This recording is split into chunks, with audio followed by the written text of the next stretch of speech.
Memuji nama Tuhan. Saya persilakan duduk kembali Bapak Ibu. Kita akan menyiapkan hati kita dan datang menyembah dan memuji nama Tuhan Yesus. Terima kasih Tuhan, terima kasih.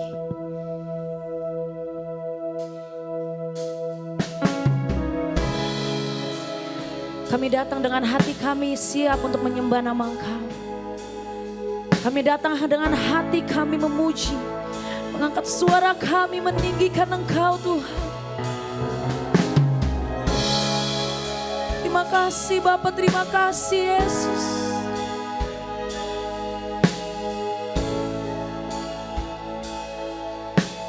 Dengan segenap hatimu katakan, ku datang Tuhan dalam hadirat-Mu, berhiaskan kekudusan. Seluruh surga sujud menyembah-Mu, ku tersungkur dan berseru, ku datang Tuhan dalam hadirat-Mu, berhiaskan kekudusan. Seluruh surga sujud menyembah-Mu, ku tersungkur dan berseru, kudus, kuduslah, kuduslah Tuhan, kuduslah Tuhan, Allah semesta alam.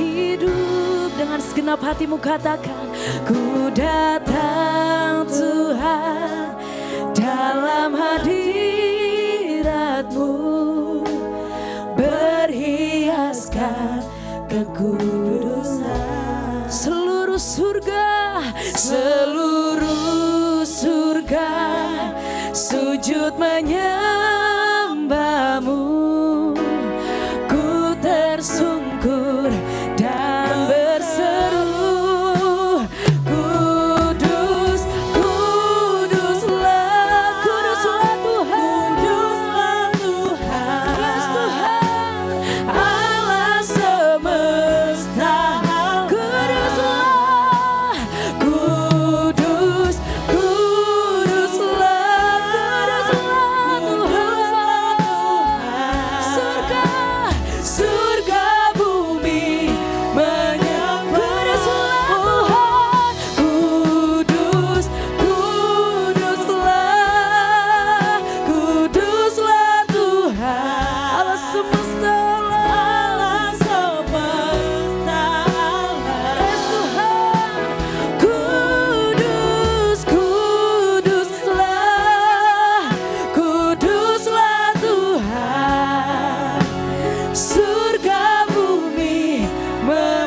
kedua tanganmu dengan segenap hati. Kudus, kudus, yes, kuduslah Tuhan.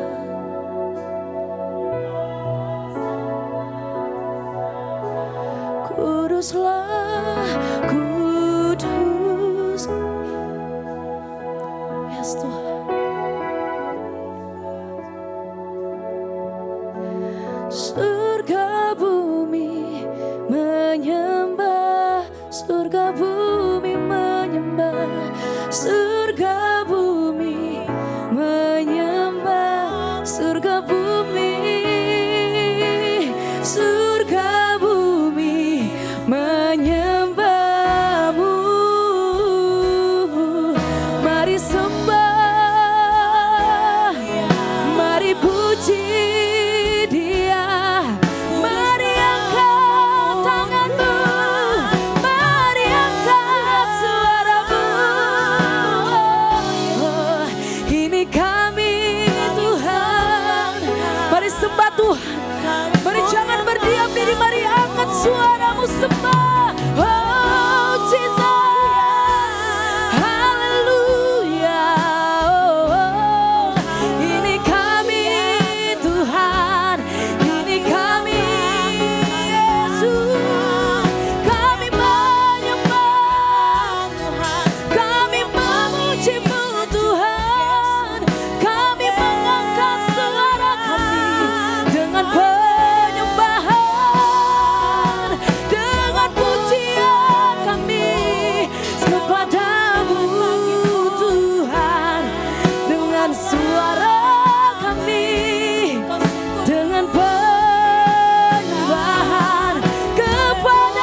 bersyukur dengan angkat suaramu, dengan angkat pujianmu kepada Tuhan.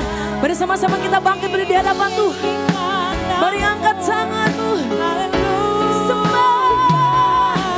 Sembah Dia.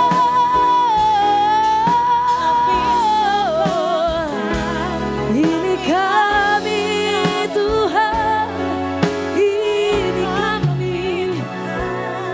Shanayana rarabo, honayana rarabo. Tuhan hanya rindu untuk Engkau menyembah Dia. Tuhan gak butuh apa-apa, Tuhan hanya butuh Engkau menyembah Dia dengan hati. Shakana ya raba ya raba takana ya rara ya raba shana. Ini kami anak-Mu, ini kami anak-Mu, ini kami anak-Mu Tuhan. Kau Allah yang kudus, Kau Allah yang kudus, sebab Kau Allah yang kudus, Allah yang kudus. Mari sembah Tuhan, angkat suara. Kau Allah yang kudus, Kau Allah. Amin. Di tata suci-Mu kami menyembah.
memuji namamu Tuhan.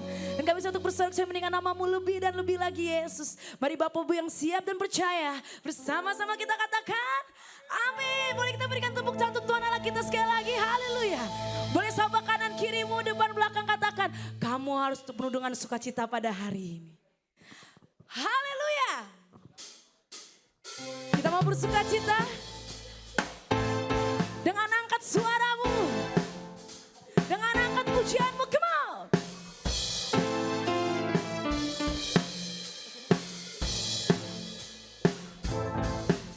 Katakan, meskipun musuh di depanku, rintangan menghadang langkahku, ku tahu sungguh Engkau bersamaku. Amin. Beribu rebah di kiriku, berlaksa di sisi kanan, ku tahu janjimu Engkau bersamaku. Katakan, takkan pernah goyah keyakinanku pada dirimu, Yesus Tuhan. Come on sing. Tiada yang seperti dirimu, Kaulah kuatku, kebanggaanku, gunung batu dan keselamatanku, kuat tanganku, perlindungan, Kaulah Allah sumber kemenanganku. Haleluya. Dengan segenap hatimu sama-sama kata, meskipun musuh di depanku, rintangan menghadang langkahku, ku tahu sungguh Engkau bersamaku. Beribu rebah di kiriku, berlaksa di sisi kanan, ku tahu janjimu Engkau bersamaku. Angkat tangan, come on. Takkan pernah goyah keyakinanku pada dirimu, Yesus Tuhan. Amin. Tiada yang seperti Come on, sing. Kaulah kuatku, kebanggaanku, gunung batu dan keselamatanku, kuat tanganku, perlindunganku, Kaulah Allah sumber kemenangan. Come on. Kaulah kuatku, kebanggaanku, gunung batu dan keselamatanku, kuat tanganku, perlindungan, Kaulah Allah sumber kemenanganku.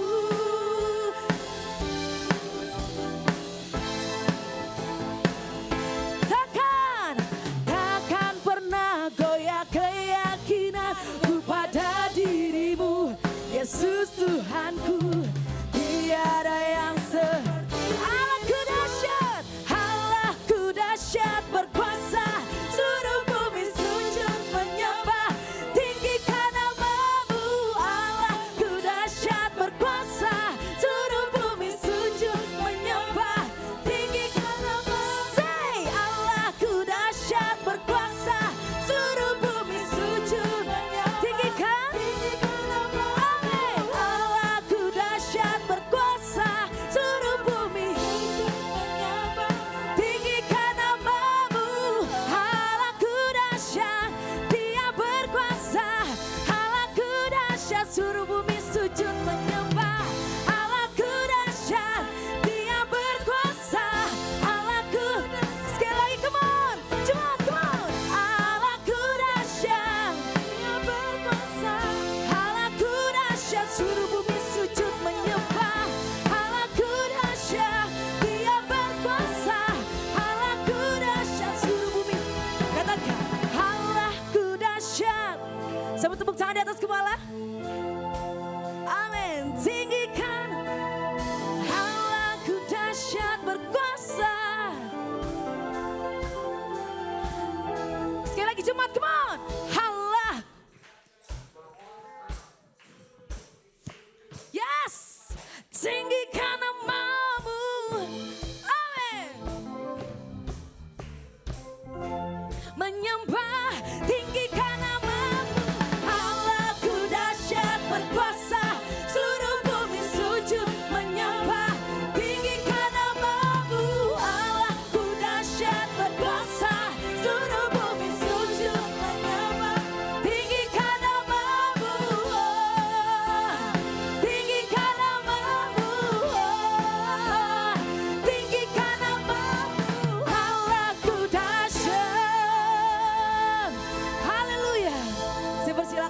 kembali Bapak Ibu.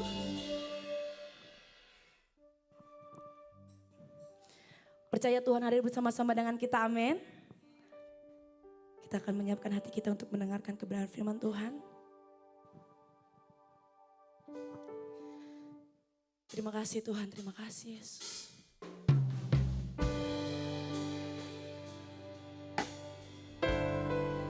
Lewat karyamu Tuhan, lewat penciptaanmu yang Kau berikan kepada kami sangat indah Yesus. Kami terkagum akan Engkau Tuhan Yesus.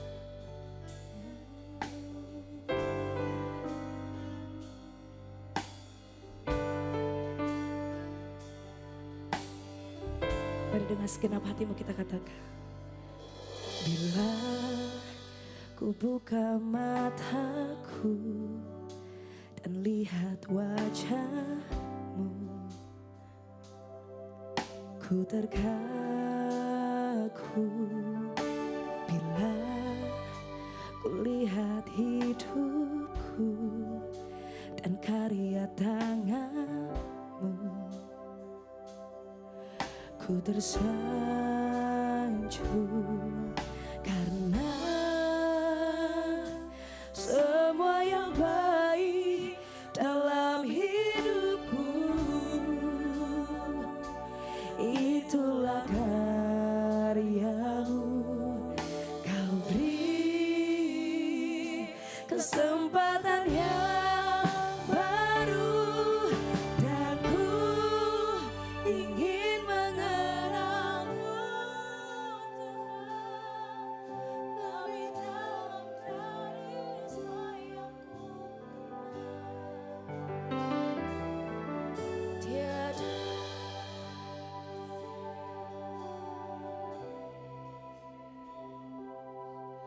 ku ada untuk menjadi penyembahmu.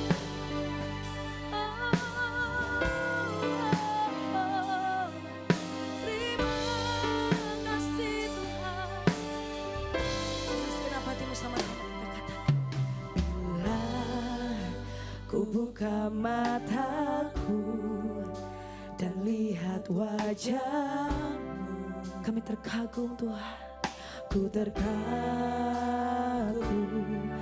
bila ku lihat hidupku dan karya tanganmu. Kami tersanjung Yesus, ku tersanjung karena semua yang baik dalam hidupku itulah karyamu. Kau beri kesempatan yang baru dan ku ingin mengenalmu Tuhan lebih dalam dari semua yang ku kenal. Tiada kasih yang melebihimu. Ku ada untuk menjadi. Sama-sama kita bangkit di hadapan Tuhan dan katakan dan ku ingin mengenalmu. Sama-sama kita bangkit berdiri lebih dalam dari semua yang ku kenal. Tiada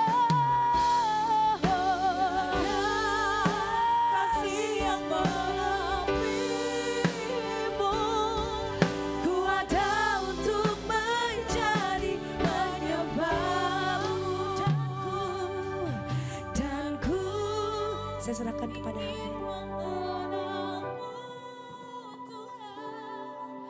lebih dalam dari semua yang ku kenal. Tiada kasih yang melebihimu. Ku ada untuk menjadi penyembahmu.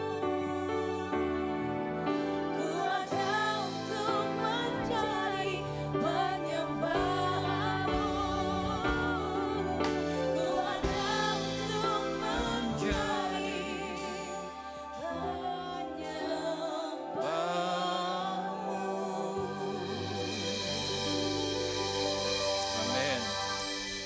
Haleluya, haleluya, haleluya. Bapa dalam surga, inilah yang menjadi suara hati kami. Keinginan untuk mengenal-Mu lebih dalam lagi setiap waktu. Kami hadir pada pagi hari ini, selain untuk menjadi penyembah-Mu Tuhan, untuk mengenal-Mu melalui firman-Mu. Bapa, berkati kami dengan isi hati-Mu. Berkati hati kami, memiliki hati yang lembut, yang mau ditegur, yang mau dibentuk oleh firman-Mu Tuhan.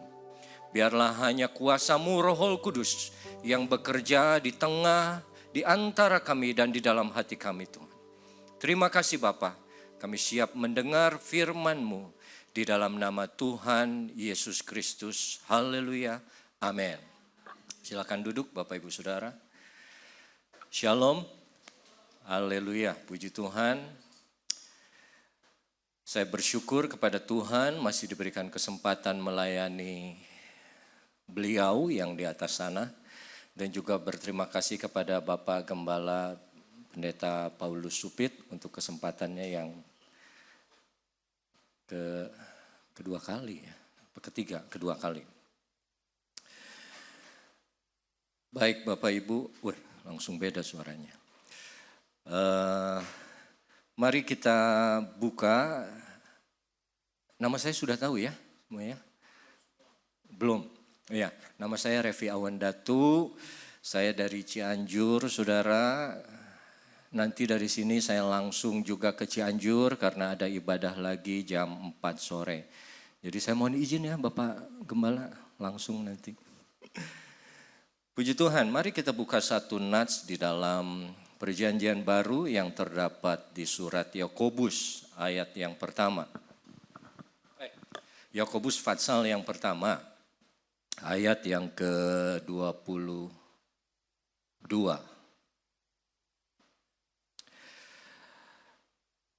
Saya akan baca.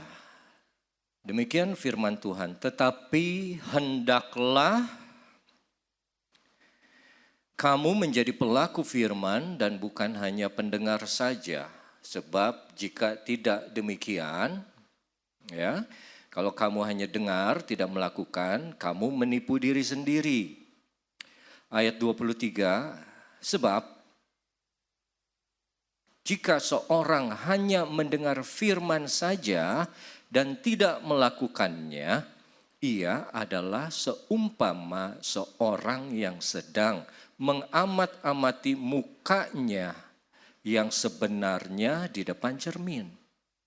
Ayat 24, baru saja ia memandang dirinya, ia sudah pergi atau ia segera lupa bagaimana rupanya. Nah, satu ayat yang sudah sering kita dengar bahwa kita harus menjadi pelaku dan bukan pendengar saja. Tapi Yakobus menulis dalam 3 ayat yang barusan kita baca, dia membandingkan bahwa seorang yang hanya mendengar tanpa melakukan itu seperti orang yang lagi ngaca. Orang yang sedang bercermin, tapi cerminnya dia hanya sebentar saja. Dibilang setelah melihat lalu dia lupa siapa dirinya. Makanya saya ambil judul pada pagi hari ini adalah firman Tuhan itu adalah cermin. Bapak Ibu Saudara, kalau kita bicara mengenai cermin, cermin adalah satu alat yang tidak berbohong. Dia akan menampilkan sesuatu apa adanya. Ya. Kalau saya berdiri di depan cermin, cermin tidak akan memberikan saya kumis atau jenggot seperti Bapak Gembala Saudara. Ya. Kalau saya berdiri di depan cermin, cermin juga tidak membuat kulit saya jadi putih. Rambut saya jadi ikal. Cermin akan memberitahu apa adanya. Siapa, apapun yang ada di depannya, itu yang akan dia tampilkan. Itu yang akan cermin katakan. Dia tidak bisa bohong. Dia tidak peduli sama perasaan kita. Kita lagi sedih, kita lagi senang. Kamu ngaca, tetap aja itu yang akan dia tampilkan. Dia tidak akan bilang, oh karena si Revi ini lagi sedih. Jadi begitu dia ngaca, gua kasih senang mukanya. Tidak. Oh, si Revi ini waktu ngaca nih belum mandi atau belum cuci muka. Terus begitu dia ngaca langsung seger mukanya. Tidak. Cermin itu adalah satu alat yang tidak bisa berbohong apa adanya dan tidak peduli dengan perasaan kita atau keadaan kita. Apapun keadaan kita dia akan tampilkan. Jadi artinya cermin ini adalah satu barang yang kalau saya boleh sebut memiliki integritas. Karena dia apa adanya. Kalau kita ngadepin orang, orang bisa beda di depan kita. Ya, kita jelek, mohon maaf, kita jangan ngomong kita lah. Saudara kan ganteng dan cantik. Saya jelek, bisa aja orang sebut, wah ini Pak Revi, puji Tuhan ya, bagus, baik, mukanya juga ganteng. Padahal biasa aja, tapi itu orang. Kalau saya berdiri di depan cermin, apa adanya aja. Kalau memang mukanya segitu, segitu. Ya, jadi saya ingat ada satu cerita. Dulu saya pernah sama satu teman SMP. Dia punya muka kayak Elvis, saudara. Ya kayak Bapak Gembala saudara lah. Ya, rambutnya tuh ikal, terus ini apa namanya jambangnya begodek sampai sini. Alisnya tebal. Saya kan nggak ada ini, alis nggak tebal. Ini juga mesti pakai gel supaya berdiri. Terus saya ngobrol sama dia, namanya Irsan.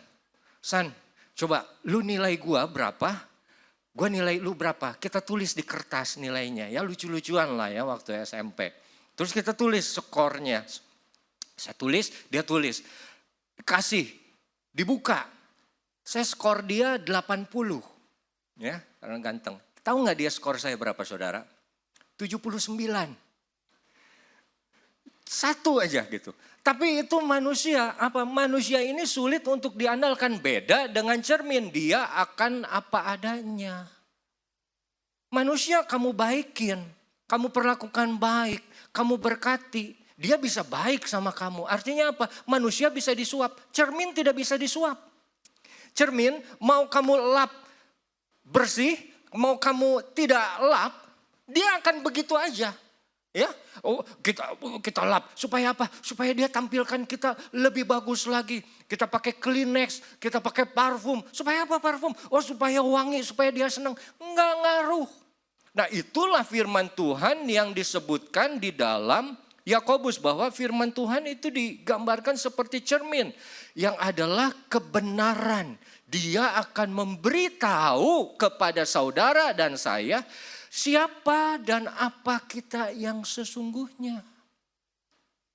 Saudara, kalau orang yang tidak pernah baca firman Tuhan, orang yang tidak pernah mendengar firman Tuhan, orang yang tidak pernah belajar firman Tuhan, dia tidak pernah tahu bahwa dirinya adalah ciptaan Tuhan.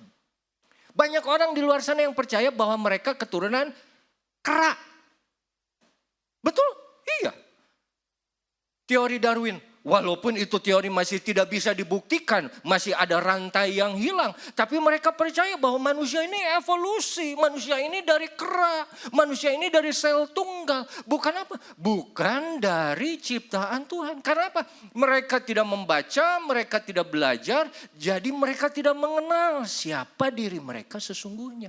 Dari firman Tuhan kita tahu siapa diri kita? Kita manusia ciptaan Tuhan, kita belajar. Dan manusia ciptaan Tuhan, kita jatuh di dalam dosa.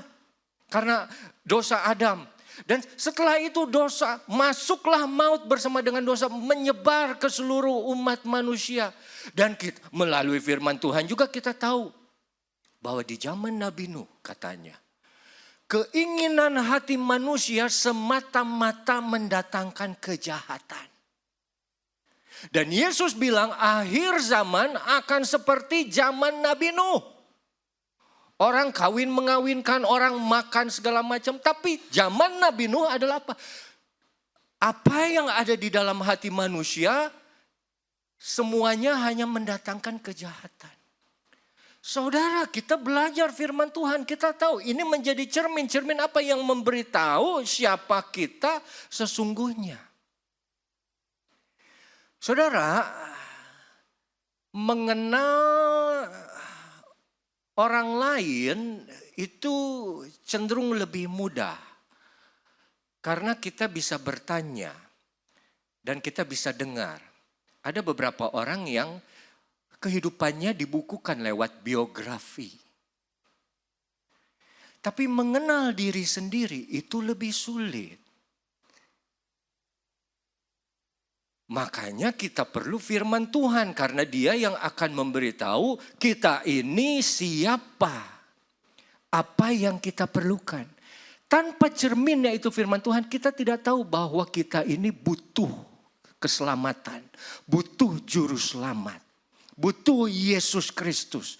Bahwa kita tidak bisa berbuat yang baik. Semua orang sudah berbuat dosa dan kehilangan kemuliaan Allah. Tidak ada yang mencari Allah. Bahwa kalau kita masih bisa cari Allah, itu semua karena Roh Kudus yang bekerja di dalam hidup kita. Dan itu yang firman Tuhan katakan. Bagaimana kita bisa tahu? Kalau kita bercermin, kalau kita membaca melalui firman Tuhan ini.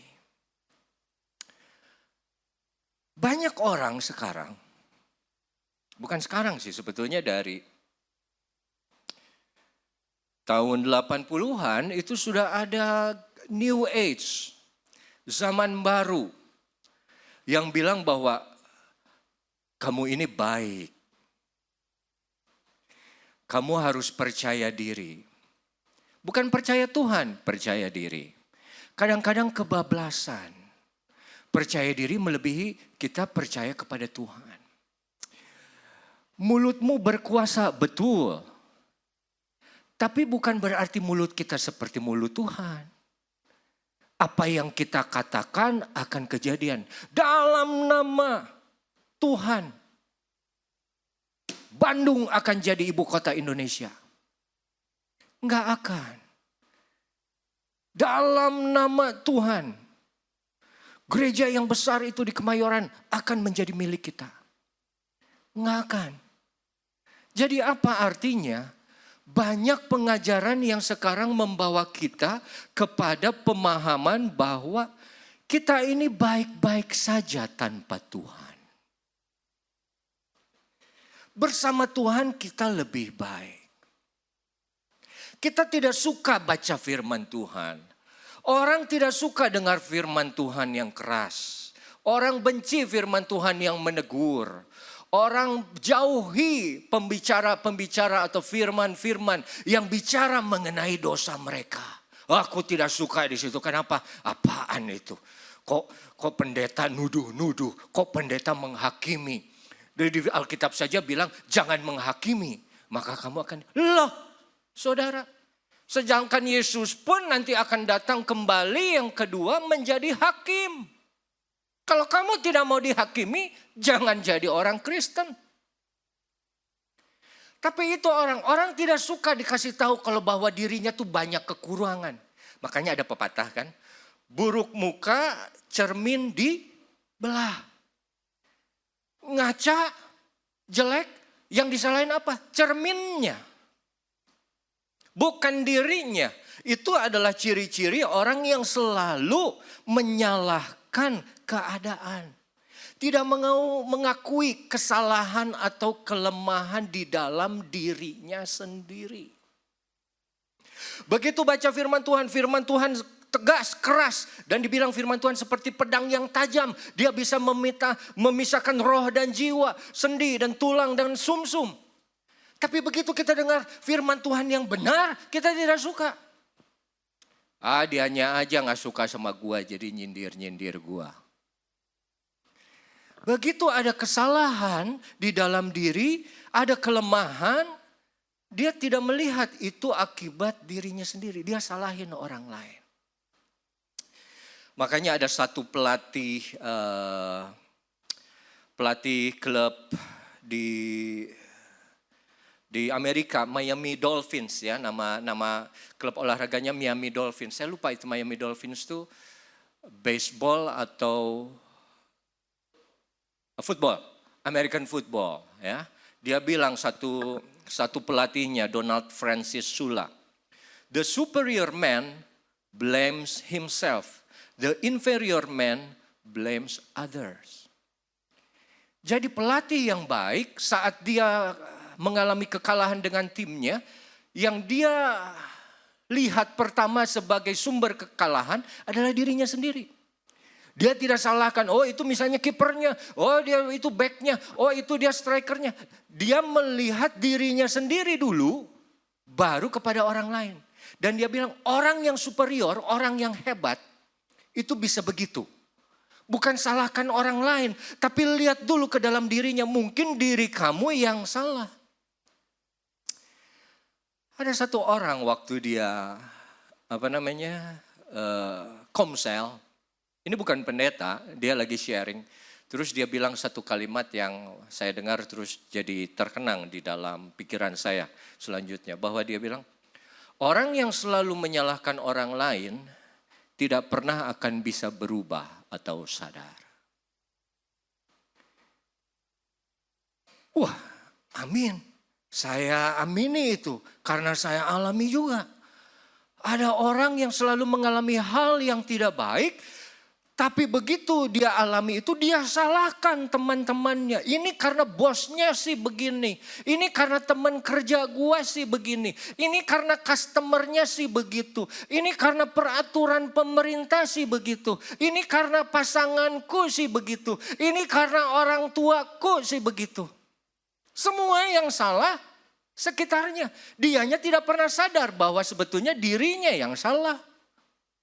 Dan orang seperti itu menjadi saksi mata saya sendiri. Bertahun-tahun tidak pernah berubah. Karena apa? Dia tidak pernah sadar bahwa kesalahannya itu ada di dalam dirinya. Makanya firman Tuhan sebagai cermin. Dibilang juga dalam 2 Timotius 3 ayat 16. Segala tulisan yang diilhamkan oleh Allah bermanfaat untuk apa? Mengajar. Mengajar siapa? Mengajar saudara dan siapa diri kita yang sesungguhnya. Dan bagaimana kita mudah sekali dengan jatuh tanpa pimpinan Tuhan. Mengajar siapa Tuhan sesungguhnya. Bagaimana dia bekerja. Bagaimana kita harus datang kepada dia. Itu firman Allah mengajarkan apa? Kebenaran. Kebenaran mengenai apa? Selain mengenai Tuhan, tapi mengenai natur manusia juga. Bahwa manusia tidak ada yang benar di hadapan Tuhan. Kita semua ini hanya dibenarkan di hadapan Tuhan. Dan 2 Timotius 3 ayat 16, segala tulisan yang diilhamkan oleh Allah bermanfaat selain untuk mengajar, tapi yang selanjutnya kedua untuk menyatakan kesalahan, saudara. Jarang orang yang suka kesalahannya nyata. Nyata itu artinya apa? Dinampakkan, dimunculkan, kelihatan. Semua orang mah pernah berbuat salah. Semua orang mah pasti akan berbuat salah, betul. Tapi tidak semua orang senang kesalahannya apa? Dinyatakan. Begitu dengar firman Tuhan, begitu dengar teguran dari gembala, begitu dengar firman yang disampaikan oleh pendeta, aduh. Terus teman yang sebelah saudara udah langsung Noel saudara. Dengar tuh. Lu gak sadar-sadar apa? Udah 2 minggu berturut-turut tuh khotbah buat lu. Gak sadar, kenapa? Gak ada yang suka apa? Kesalahan dinyatakan. Kita mah yang suka prestasi yang dinyatakan. Keberhasilan yang dinyatakan. Bukan kesalahan. Tapi maksud Allah dibilang segala tulisan. Firman Tuhan untuk mengajar siapa dan apa yang harus kita kerjakan. Menyatakan kesalahan. Kenapa? Tanpa sadar akan kesalahan. Tidak mungkin seseorang belajar dan mengerti. Lalu berbalik kembali bertobat kepada Tuhan. Saudara belajar segala sesuatu dari awal. Mau belajar renang, belajar jalan, belajar naik sepeda. Semua harus mengalami ada yang namanya apa? Jatuh, kegagalan. Tapi itu dikasih tahu. Kamu jatuh karena begini. Kamu salah karena begitu. Kamu tidak bisa maju karena gerakanmu. Kamu tidak pernah bertumbuh di dalam pengenalan akan Allah. Bertahun-tahun ikut Tuhan. Malah dari kecil sudah ikut sekolah minggu. Udah puluhan tahun, saya mah dari kecil udah Sekolah minggu gak pernah miss. Orang lain mah Natal dan Paskah datang ke gereja. Saya mah kebalikan, saya selalu datang kecuali Natal dan Paskah. Saya liburan. Tapi sampai sekarang udah lanjut usia misalnya, atau udah 2, 3, 40, masih sukar mengampuni. Masih simpen salah orang lain.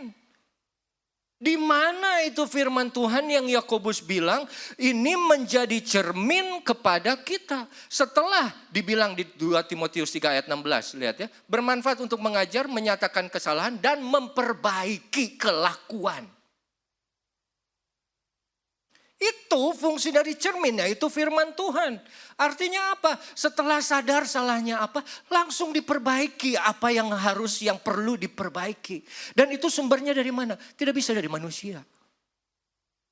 Harus dari firman Tuhan melalui ilham Roh Kudus.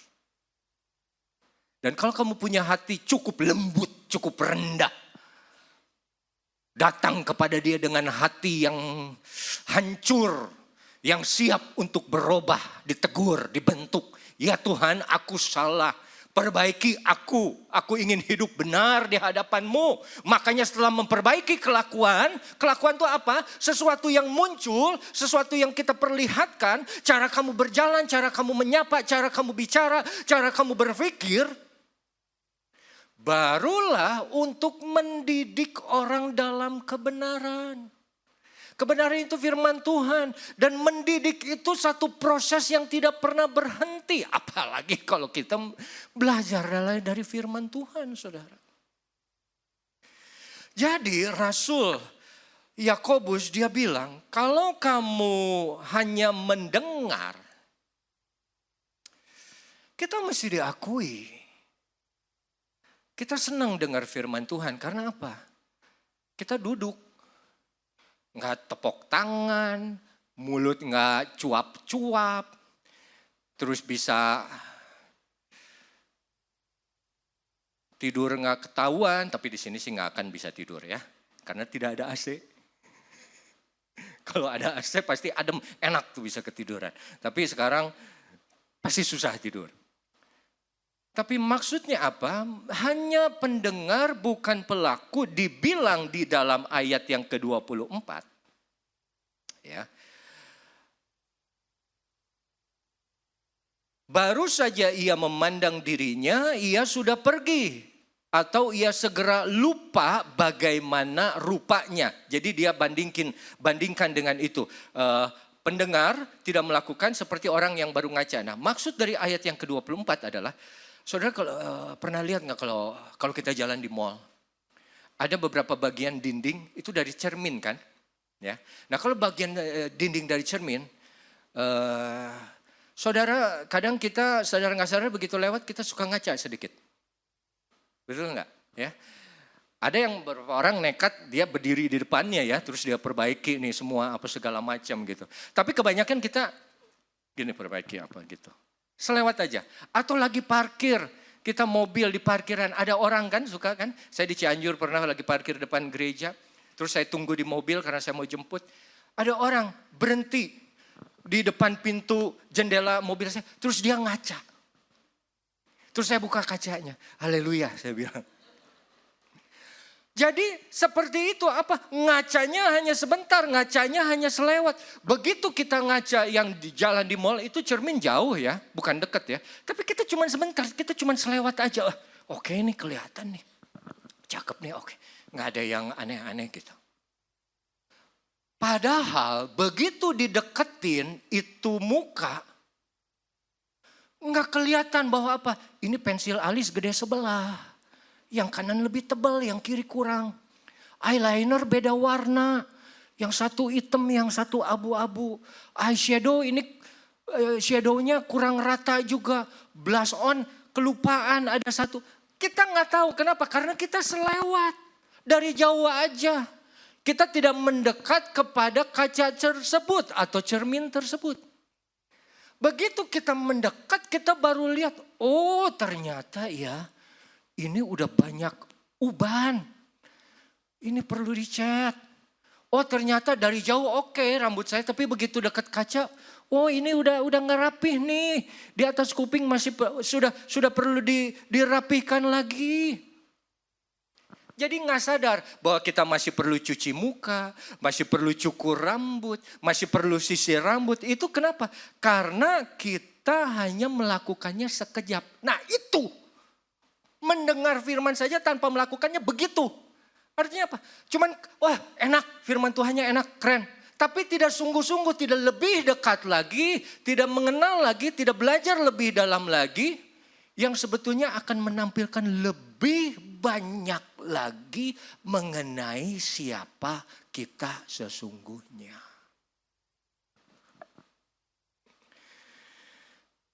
Dan begitu cermin, kita kasih tahu tadi apa namanya.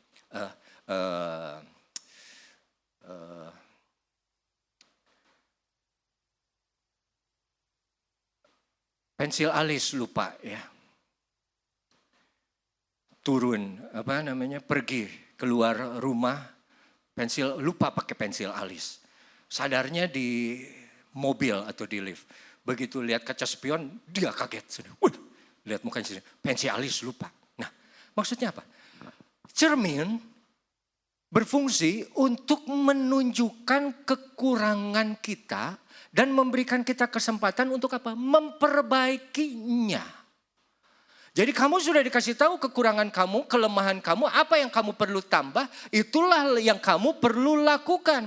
Jadi begitu dia kasih tahu, perbaiki diri. Oh saya masih kurang sabar ternyata. Oh saya masih kurang ramah kalau ngobrol sama orang. Kita kan gak bisa bilang, ini gua, terima gua apa adanya. Pala lu peang, terima lu apa adanya. Mohon maaf ya saudara ya. Memang lu apa adanya benar, bagus, baik. Enggak. Terus kita kan suka gitu kan. Ya ini gue apa adanya. Gue mau ngomong belak-belakan terus terang. Gue mah gak ngomong di belakang. Betul bagus tapi bukan berarti lu harus kasar. Bukan berarti kata-katamu tidak bisa difilter. Nah begitu dikasih tahu oleh firman Tuhan, ramahlah kepada sesama. Nah perbaiki cara bicara, cara menyapa, berdoa, lebih rajin lagi. Dan banyak hal yang Tuhan lakukan kepada kita, beritahu kepada kita melalui cermin. Nah kalau sekarang saudara sudah dikasih tahu. Saya agak susah pakai contoh cowok ya, karena kita cowok kan jarang lama-lama di depan cermin ya. Yang lebih banyak tuh cewek. Jadi kalau misalnya cewek dia ini di depan cermin ya. Terus dia pakai apa itu yang shadow di hidung itu yang supaya kelihatan mancung. Dikasih gelap kan di sini kan? Ya kan? Jadi kepada jomblo-jomblo di sini ya, pemuda yang masih belum punya pasangan, nanti kalau punya pacar, calon istri memang cari yang salah satu syaratnya pandai menggambar. Ya. Karena dia dikasih tahu ini ya. Begitu dilihat, buset. Itu kayak lukisan yang digambar tembok Cina. Jadi ada bayangan di sini gelap, bayangan gelap terus terang di sini di tengah, ya kan? Saudara lihat kan?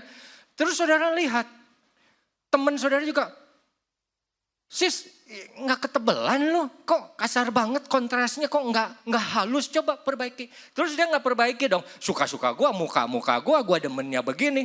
Nah, apakah guna itu cermin? Tidak.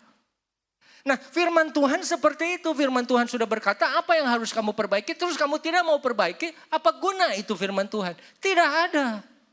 Tapi itu manusia, makanya dibilang oleh Rasul Yakobus bahwa kalau kamu hanya bercermin dan tidak mengerjakan apa yang dia katakan, apa yang dia perlu, dia bilang kita perlu perbaiki. Ayat 22, Yakobus 1 ayat 22. Tetapi hendaklah kamu menjadi pelaku firman dan bukan hanya pendengar saja. Jadi seperti hendaklah kamu setelah ngaca, kamu perbaiki diri sendiri gitu ya. Sebab jika tidak demikian, sebab jika kamu tidak memperbaiki diri sendiri, kamu tidak melakukan firman, dibilang kamu seperti menipu diri sendiri.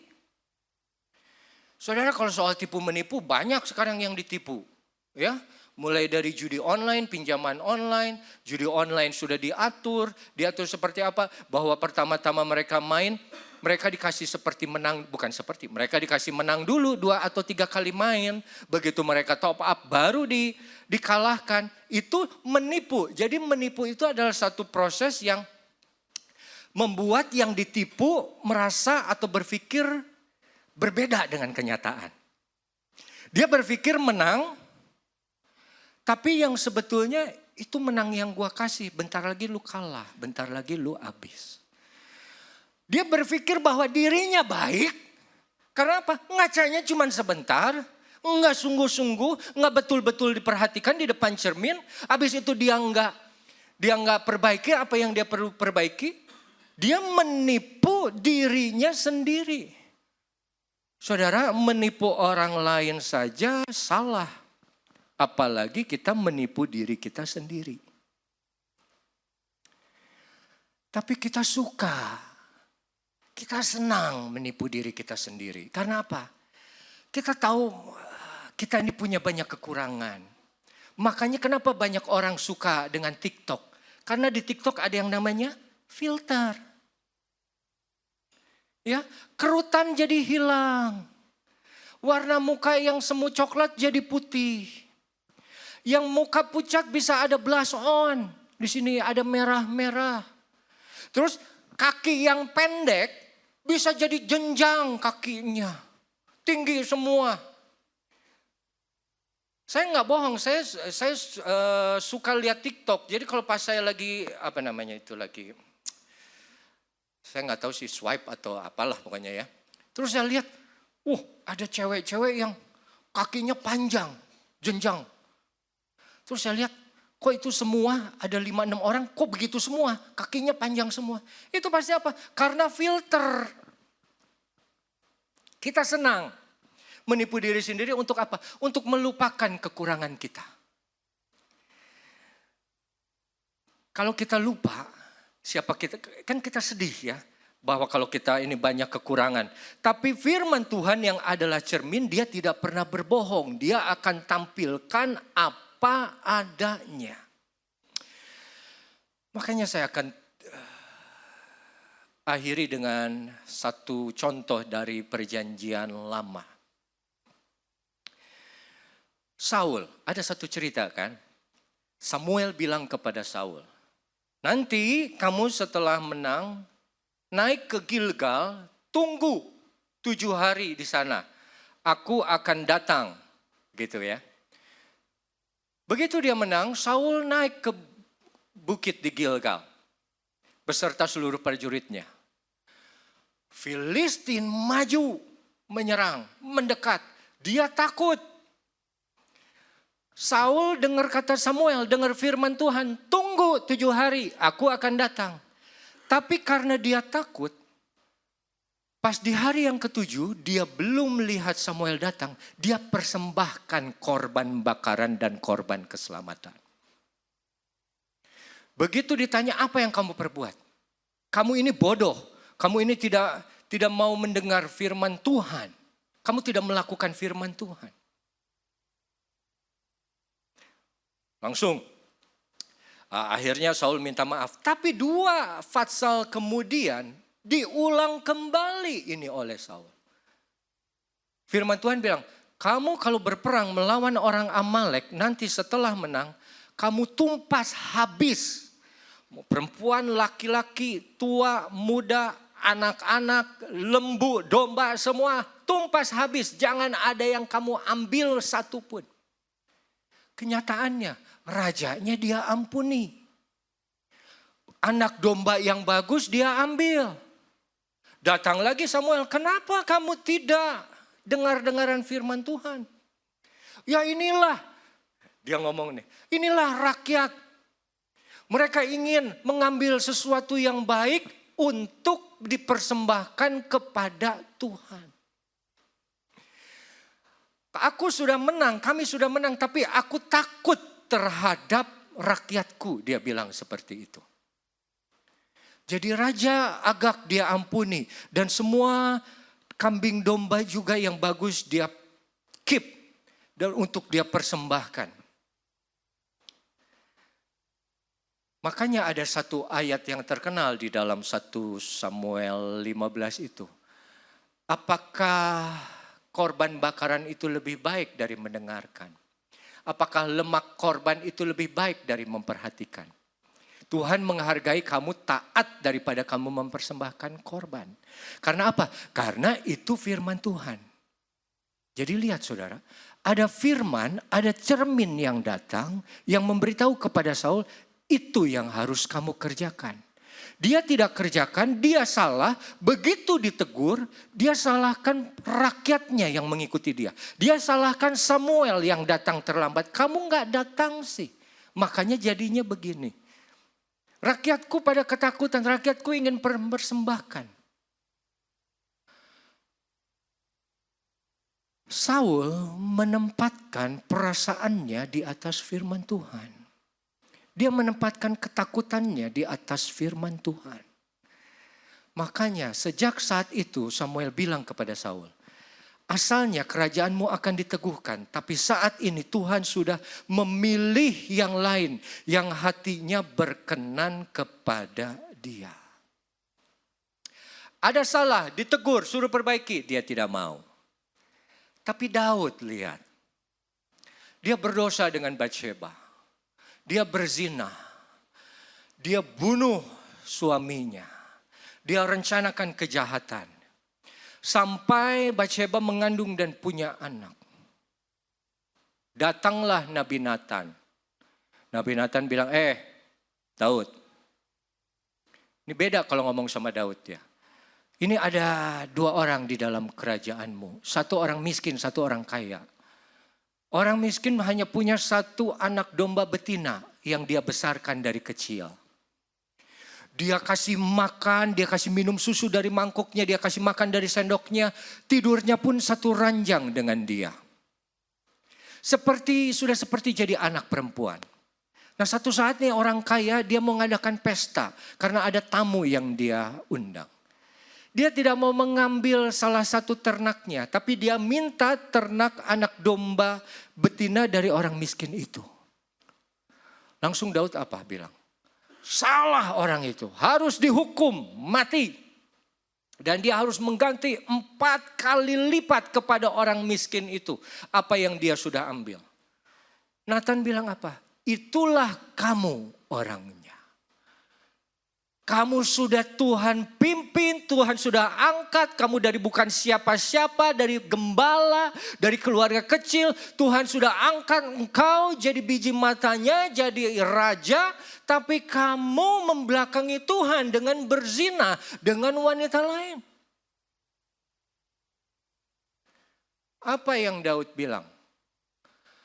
Apakah Daud bilang, ya itu karena istriku sih gak memperhatikanku. Waktu aku pulang dia gak masak, gak bikinin kopi. Ya itulah istriku, kenapa? Dia gak pernah lagi make up, mandi. Waktu aku pulang udah pakai dasteran, rambut udah di roll segala macam. Enggak. Dia tidak salahkan sekelilingnya. Tapi dia mengakui, ya Tuhan aku sudah berdosa kepada Tuhan. Itu pengakuan Daud. Itu orang yang bercermin, mematut-matut wajahnya yang sebenarnya. Dan setelah dia beres dengan cerminnya, dia balik dan dia memperbaiki kekurangannya. Itu mendengar dan melakukan firman Tuhan. Saudara, firman Tuhan selalu datang sebagai cermin ke dalam hidup kita. Apa kita hanya mau melihatnya saja sekelebat seperti orang yang mematut-matut sebentar, itu seperti mendengar dan tidak melakukannya dan tidak mengerjakannya, atau kita mau memperbaiki diri dan rendah hati terhadap semua teguran firman Tuhan. Kerinduan hati saya, kita hidup di tengah dunia yang tidak makin baik. Tuhan kita baik, ya amin. Dunia kita tidak makin baik, makin jahat. Firman Tuhan adalah satu-satunya harapan kita bisa bertahan dan mengenal Dia lebih dalam lagi. Kalau saudara masih ada kesempatan datang setiap minggu, pakai sungguh-sungguh. Duduk dengar firman Tuhan, resapi. Tuhan terima kasih. Aku mau jadi lebih baik lagi. Ampuni kalau aku masih ada salah kepadamu Tuhan. Tapi aku mau melakukan. Memang klise, tapi Tuhan tidak pernah salah. Kalau itu firman Tuhan disampaikan terus, menerus, artinya apa? Terlalu banyak kita yang belajar teori tanpa praktek. Mari jemaat GBI Rem. Kita mau mematut diri kita di depan cermin. Dan kita mau mengerjakan apa yang firman Tuhan ajarkan. Ya, demikian firman Tuhan, saya tidak panjangkan.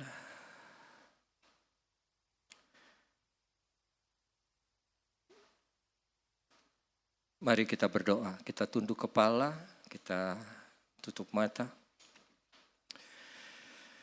Terima kasih Tuhan untuk firman-Mu yang datang pada pagi hari ini. Kiranya firman ini boleh menjadi kebenaran di dalam kehidupan kami. Bahwa siapa kami yang sesungguhnya boleh nyata di dalam setiap firman yang kami dengar.